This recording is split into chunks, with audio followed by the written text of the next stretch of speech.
diagnosing the coils. Right one had no spark, left one was sparking good. Uh, Tested the right coil according to the factory. It says it's bad. Just verifying it with the left coil to make sure my readings are right.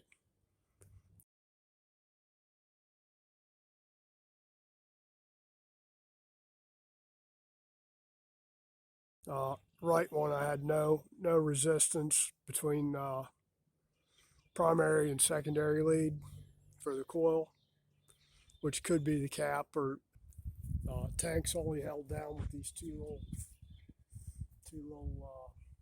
plastic nuts with the brass inserts on them. Just kind of slides on and tightens down.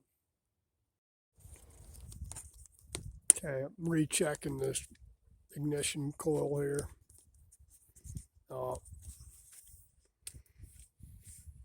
I think I just got a bad resistor on this plug wire here. I should have about 1,000 ohms, I think, or something like that. 15,000 maybe. I got infinite all the way.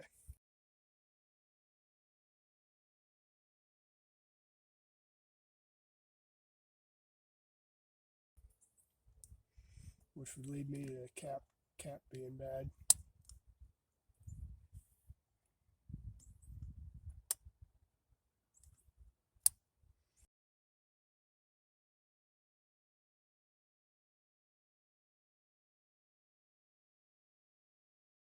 And I don't think I have any resistors here. I used to have some in a box. I might go look and see if I still got one.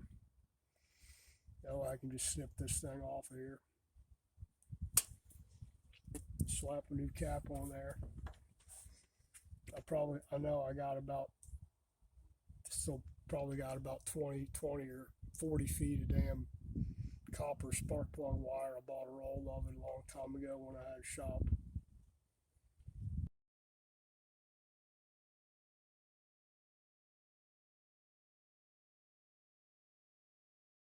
And used to have some resistors. And if not, I'll pick one up somewhere and go from there.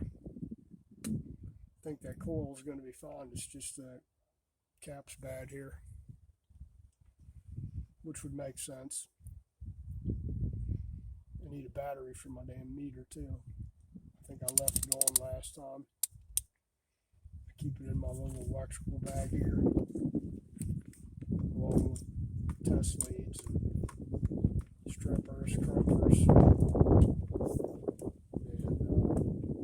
I think my inductive tach's in there. I don't think it is. I know it is. And a test light. So we should be good with a cap here. Hopefully I can find one relatively soon. If not, they're always like a day away. I'm sure a local motorcycle shop's probably got one. I might call him later on and see if he's got any laying around. He should. I used to stock them, all different sizes and resistances, along with wire and ends and caps and everything else. Boots. And the little emergency splice connectors from NGK. That's neither here nor there. Right. Found actually I didn't find, I stole it off the Honda CX500 resistor cap. It's too long. Nobody local had one. So I just got it kind of rigged on there now. But that did the trick.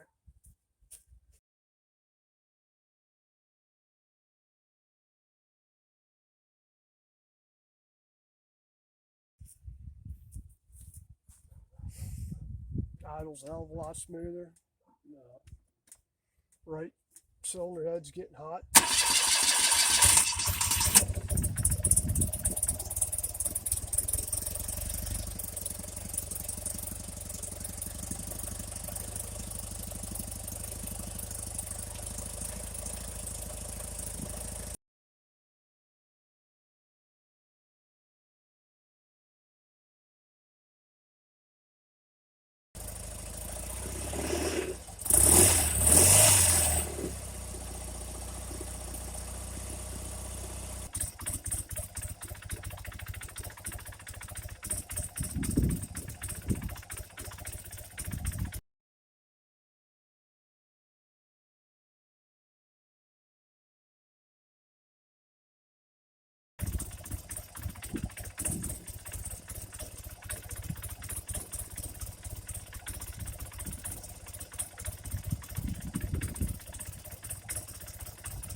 and boots, and I'll replace both of these caps. This one's got to go back on the Honda, but cylinder head's nice and toasty now, so problem solved there. I'm just going to leave the tank kind of sitting on there until I get those in. Turn that gas off.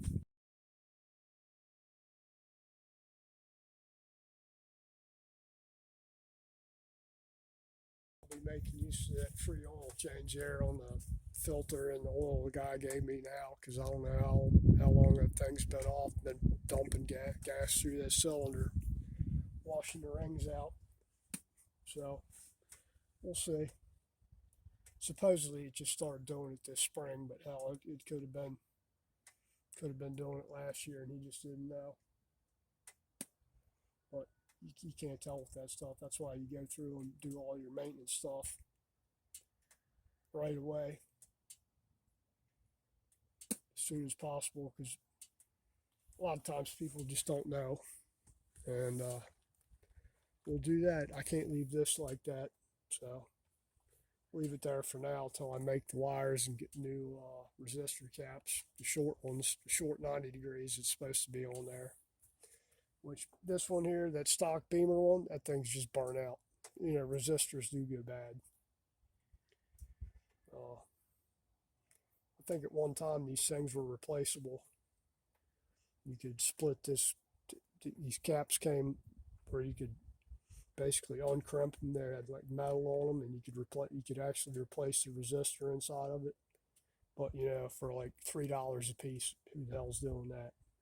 You know, or $4 or whatever they are. They're not much. Anyway, so far so good. Other than it run on one cylinder before, runs on all two now. Doesn't like to idle. I guess still it's really good and hot. But like I said, that's 80s bikes for you.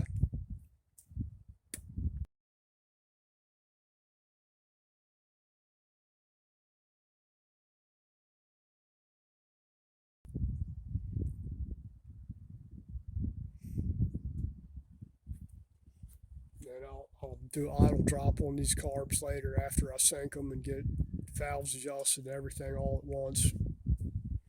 Change all the fluids, adjust valves, sync the carbs, set the idle on it. Already put new plugs in there, so we're good there. All in all, I'm pleased as punch with this thing. Paint still looks damn fine on it.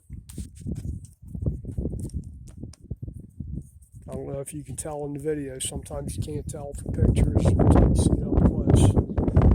It's not without blemishes, you know. It's got little scratches here and there. There's a couple on the tank up here. Not enough for me to worry about. This ain't no trailer queen. Sure as hell ain't no show bike. Never been into that show bike thing. Some people are. I'm not. Never have been. More interested in the go than the show. I mean, don't get me wrong, you want a decent looking motorcycle. Clean, you know, at least clean it often. Not one of them guys that sits there and spends an entire day Saturday polishing on his bike to go out and ride for an hour at night to go out to dinner or whatever. But you know, that's what floats your boat. That's what floats your boat. Doesn't float mine, but that's okay. And like I said, I'll probably shoot some paint on these when I take them off to adjust valve. Not probably, I'm going to.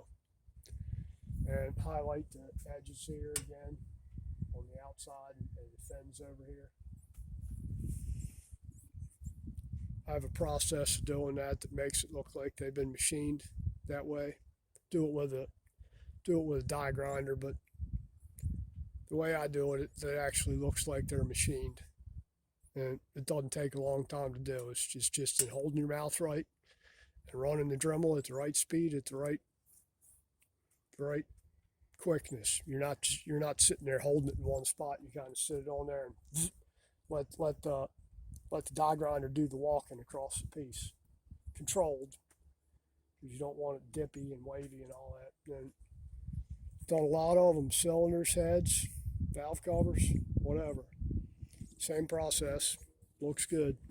Anyway, that's enough of that gripe. We got it running on 2 cylinders. And that's it. Thank you. Have a good day. Like, share, subscribe, comment, all that jazz. Take care.